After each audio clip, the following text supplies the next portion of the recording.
السلام علیکم ورحمۃ اللہ وبرکاتہ. اعوذ باللہ من الشیطان الرجیم. بسم اللہ الرحمن الرحیم.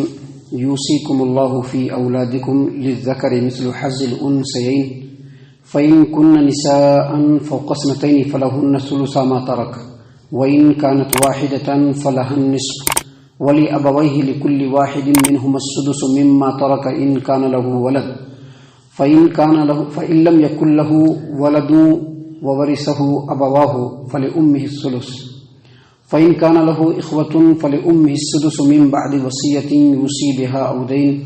آباؤكم وأبناؤكم لا تدرون أيهم أقرب لكم نفعا فريضة من الله إن الله كان عليما حكيما.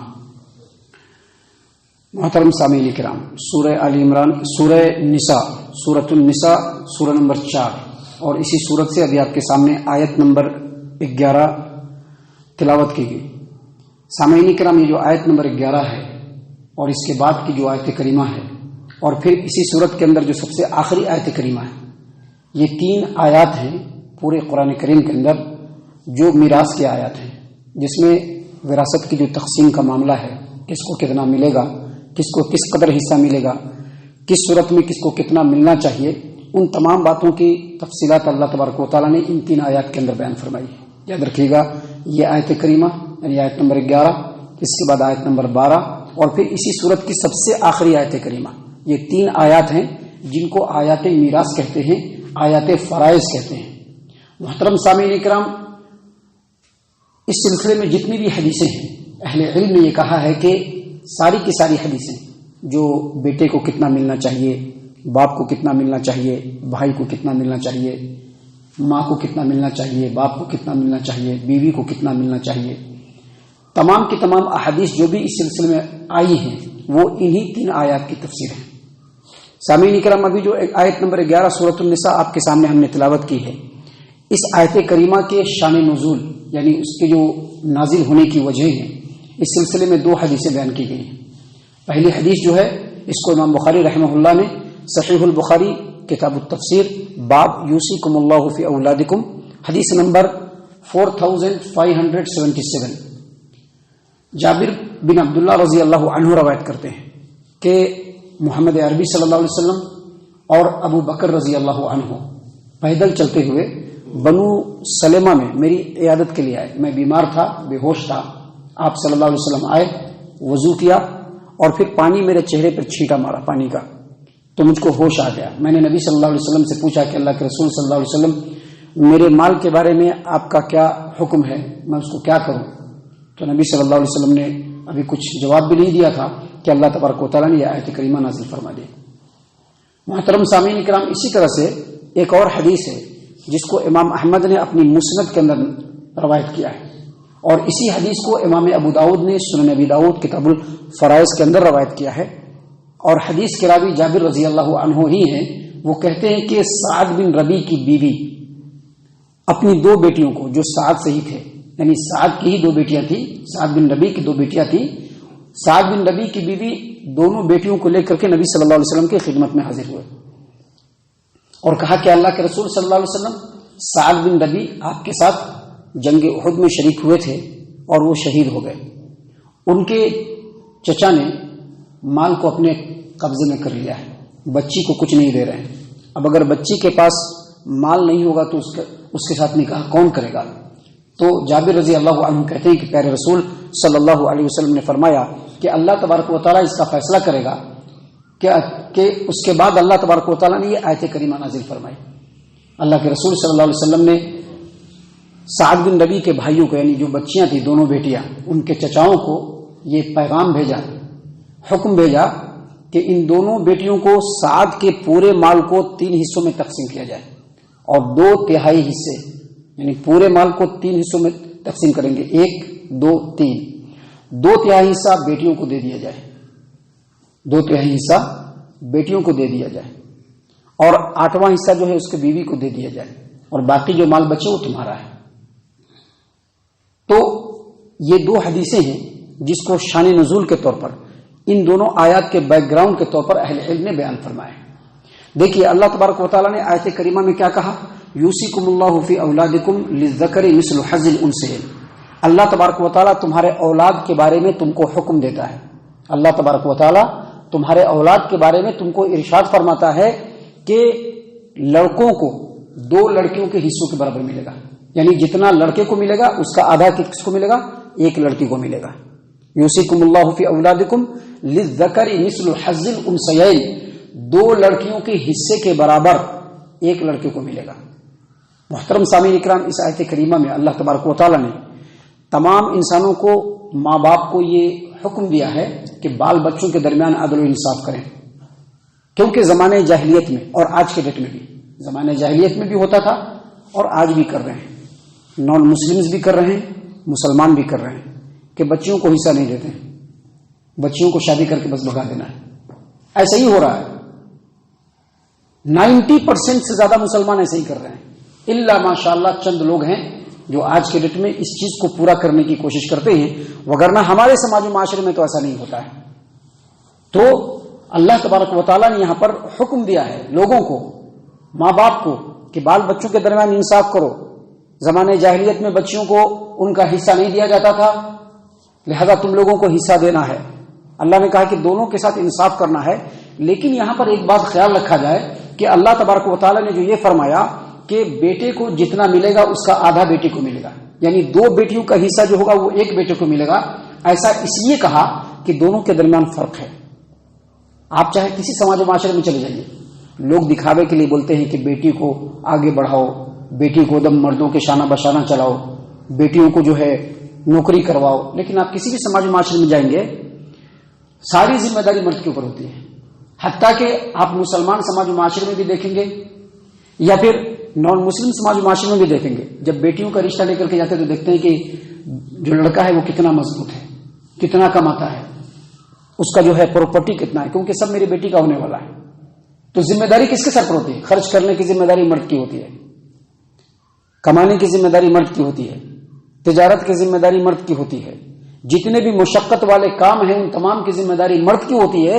اسی لیے اللہ تبارک و تعالیٰ نے فرمایا ہے کہ بیٹے کو ڈبل ملے گا اور بیٹی کو سنگل ملے گا۔ یوصیکم اللہ فی اولادکم للذکر مثل حظ الانثیین، اللہ تبارک و تعالیٰ تمہارے اولاد کے بارے میں تم کو ارشاد فرماتا ہے کہ جو حصہ لڑکوں کو ملے گا وہ 2 لڑکیوں کے حصے کے برابر ہوگا۔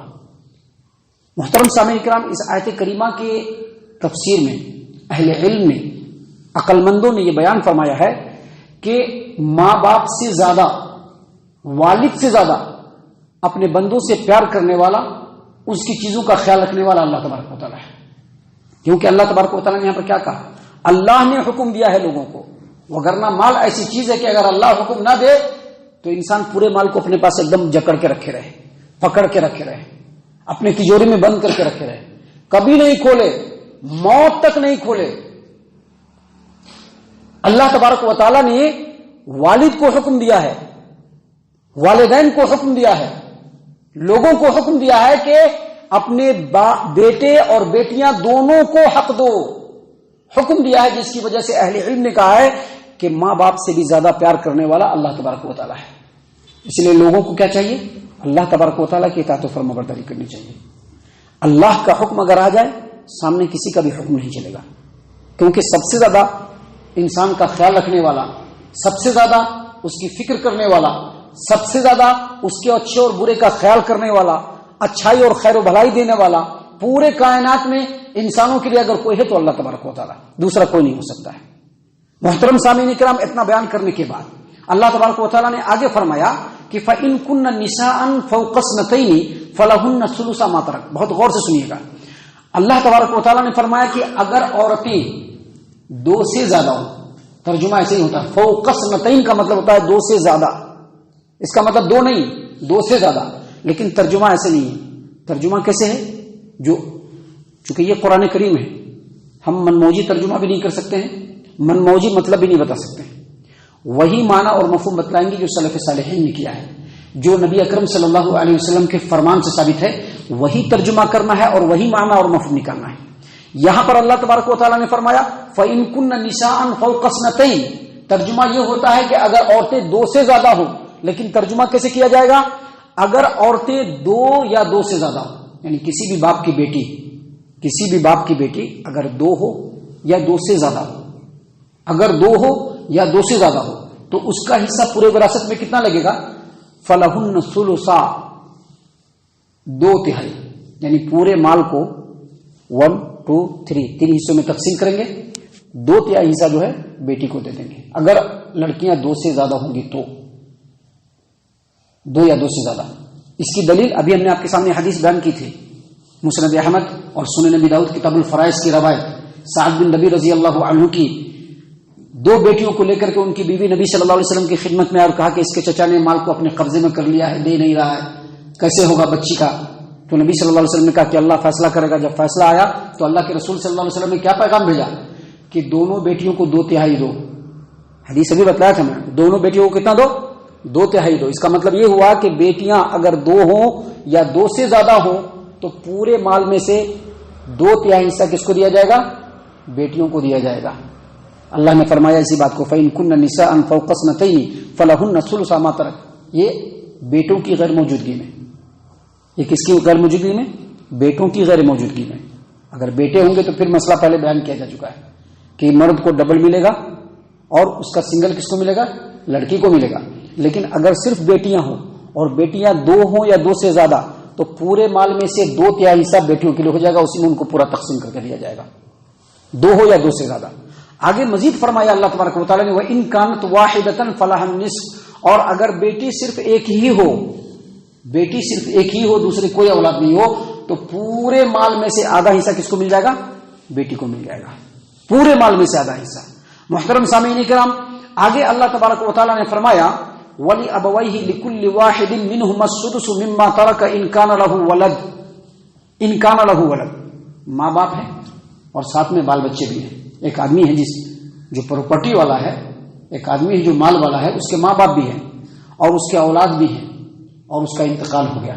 اب اس کی وراثت کی تقسیم کا جب مسئلہ آئے گا تو اللہ نے فرمایا کہ ماں باپ کے لیے ہر ایک کے لیے 6واں حصہ ہوگا، یعنی پورے مال کو 6 حصوں میں بانٹ دیں گے، پورے مال کو 6 حصوں میں بانٹیں گے، 1/6 حصہ باپ کو جائے گا اور دوسرا 6واں حصہ ماں کو جائے گا۔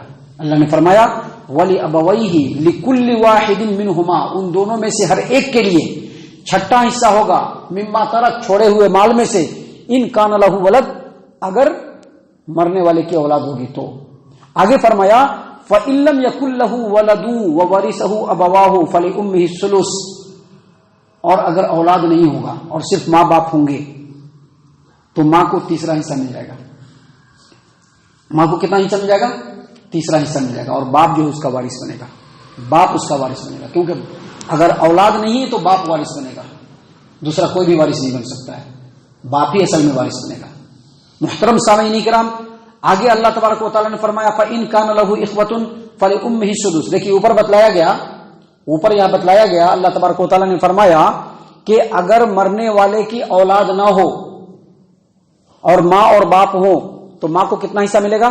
3واں حصہ، پورے مال کا 3واں حصہ ماں کو ملے گا، اور وارث کون بنے گا؟ اس کا باپ بن جائے گا، پوری وراثت کا مال اس کے باپ کا ہوگا۔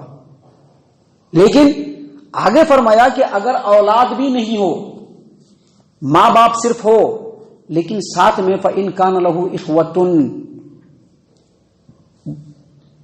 بھائی بہن ایک سے زیادہ ہو، 2 بھائی 2 بہن ہو، 2 بھائی 1 بہن ہو، یعنی بھائی بہن ہو 1 سے زیادہ 2 سے زیادہ، تو اللہ تبارک و تعالیٰ نے فرمایا کہ پھر ماں کو 3واں حصہ نہیں ملے گا، ماں کو 6واں حصہ ملے گا۔ اگر بھائی بہن نہیں ہوں گے تو ماں کو 3واں حصہ ملے گا، اور وارث کون بن جائیں گے؟ باپ بن جائیں گے۔ لیکن اگر اولاد نہیں ہو، ماں باپ ہو، لیکن ساتھ میں مرنے والے کے بھائی بہن بھی ہوں، تو وہ تو وارث نہیں بنیں گے، لیکن بھائی بہن کی موجودگی میں ماں جو ہے اس کو 3واں حصہ نہیں ملے گا، اس کو 6واں حصہ ملے گا۔ کیوں 6واں حصہ ملے گا؟ اس لیے 6واں حصہ ملے گا کہ جو باقی مال ہوگا اس سے ان کے بھائی لوگ اپنے بھائی کی ضروریات کو پوری کریں گے۔ بہت ساری ضرورتیں ہو سکتی ہیں جو بھائی پوری کریں گے، لیکن وہ وارث نہیں بنیں گے۔ محترم سامعین کرام، آگے اللہ تبارک و تعالیٰ نے فرمایا ان چیزوں کو بیان کرنے کے بعد کہ یہ جو تقسیم میراث کی جو تفصیل بیان کی گئی، ڈیٹیل بیان کی گئی، کب ہوگا، یعنی بیٹے کو کب ملے گا، بیٹی کو کب ملے گا، 2 بیٹوں کو کب ملے گا، 2 بیٹیوں کو کب ملے گا، یا ماں کو کب ملے گا، باپ کو کب ملے گا، یہ کب ہوگا؟ فرمایا من بعد وصیۃ یوصی بہا او دین، یعنی یہ جو وراثت کی تقسیم ہوگی، میت نے جو وصیت کر کے رکھا ہے، وصیت کو کمپلیٹ کرنے کے بعد، اور اس کے اوپر جو قرض ہے، قرض کو ادا کرنے کے بعد، لیکن پہلے قرض ادا کیا جائے گا، وصیت بعد میں پورا کیا جائے گا، کیونکہ قرض ضروری ہے۔ پہلے میت کے مال سے قرض جتنا اس کے اوپر ہے سب کو نکال دیا جائے۔ ابھی لوگ اس پر ہی توجہ نہیں دیتے ہیں۔ اب باپ کے اوپر قرضہ ہے اور اس کی زمین ہے، تو بیٹے کیا کرتے ہیں کہ زمین کو آپس میں بانٹ لیتے ہیں اور کہتے ہیں قرضہ بعد میں ادا کریں گے۔ ایسا نہیں ہے، پہلے قرضہ ادا کرنا ہے، مال کو بیچ کر کے ادا کرنا پڑے گا، لیکن پہلے قرضہ ادا کرنا ہے۔ من بعد وصیۃ یوصی بہا او دین، پہلے قرضہ ادا کرنا ہے، حالانکہ قرضے کا ذکر بعد میں آیا ہے، پہلے قرضہ ادا کرنا ہے، کیونکہ قرضہ ادا کرتے کرتے اگر پورا مال ختم ہو جائے گا تو وصیت کا بھی کوئی مسئلہ نہیں ہے اور وراثت کا بھی کوئی مسئلہ نہیں ہے، پہلے قرضہ ادا کیا جائے گا۔ قرض ادا کرنے کے بعد جو میت نے وصیت کیا ہے، اس وصیت کو ختم نکال دینے کے بعد، اس کو خرچ کرنے کے بعد جو مال بچے گا اس میں وارثین کے درمیان تقسیم کیا جائے گا۔ لیکن یاد رکھیں، سب چیز کا ایک قاعدہ قانون ہے جو اللہ تبارک و تعالیٰ نے بیان فرمایا ہے، وصیت بھی پورا مال نہیں کر سکتے ہیں، وصیت بھی جتنا مال ہے اس میں سے 1/3 کریں گے تاکہ جو باقی مال ہے وارثوں میں تقسیم ہو۔ اس کے بعد اللہ تبارک و تعالیٰ نے فرمایا آباؤکم و ابناؤکم لا تدرون ایہم اقرب لکم نفعا، چاہے تمہارے ماں باپ ہوں، باپ دادے ہوں، پوتے ہوں، باپ ہوں دادے ہوں، کوئی بھی ہوں، یا پھر تمہارے اولاد ہوں یا پوتے ہوں، کوئی بھی ہوں، ان میں سے تم کو سب سے زیادہ فائدہ کس سے پہنچے گا یہ تم کو نہیں معلوم ہے، اللہ کو معلوم ہے۔ کبھی کبھی ایسا ہوتا ہے کہ باپ سے دین کا بھی فائدہ ہوتا ہے، دنیا کا بھی فائدہ ہوتا ہے، آخرت کا بھی فائدہ ہوتا ہے، لیکن بچوں سے نہیں ہوتا ہے۔ کبھی کبھی ایسا ہوتا ہے کہ بچوں سے فائدہ ہوتا ہے، باپ سے نہیں ہوتا، لیکن امید دونوں طرف ہے۔ اسی لیے اللہ تبارک و تعالیٰ نے فرمایا کہ فائدہ کس سے زیادہ ہوگا، نفع کس سے زیادہ ہوگا یہ تم نہیں جانتے ہو، اللہ جانتا ہے، اس لیے اللہ نے سب کا حصہ مقرر کر دیا ہے۔ آگے فرمایا فریضۃ من اللہ، یہ جتنے بھی حصے مقرر بتلائے گئے ہیں یہ اللہ تبارک و تعالیٰ کی طرف سے فرض کیے گئے ہیں۔ ان اللہ کان علیما حکیما، بے شک اللہ تبارک و تعالیٰ جاننے والا ہے، اور اللہ تبارک و تعالیٰ کا تمام فیصلہ بالکل حکمت پہ مبنی ہے۔ محترم سامعین کرام، جو اگلی آیت کریمہ ہے اس میں بھی اللہ تبارک و تعالیٰ نے بعض وارثین کے حصے کو مقرر فرمایا ہے، جو کل انشاءاللہ اللہ تبارک و تعالیٰ کی توفیق سے ہم آپ کے سامنے پیش کرنے والے ہیں۔ اللہ تبارک و تعالیٰ سے دعا ہے کہ اللہ تبارک و تعالیٰ ہم تمام کو ان تمام باتوں کے اوپر خوب غور و فکر اور تدبر کرنے کی توفیق عنایت فرمائے، آمین۔ اللہ تعالیٰ ہم تمام کو صحیح معنوں میں پکا سچا مومن مسلمان بنائے، اللہ اور اس کے رسول صلی اللہ علیہ وسلم کی اطاعت و فرما برداری کرنے والا بنائے، صحابہ کرام رضی اللہ عنہم کے طریقے پر چلنے والا بنائے، جنت الفردوس میں جگہ عطا فرمائے۔ اے اللہ ہم تمام کو جہنم سے پناہ دے، اے رب العالمین ہم تمام کو جہنم سے پناہ دے، اے مالک الملک ہم تمام کو جہنم سے پناہ دے، آمین یا رب العالمین۔ وما علینا الا البلاغ المبین۔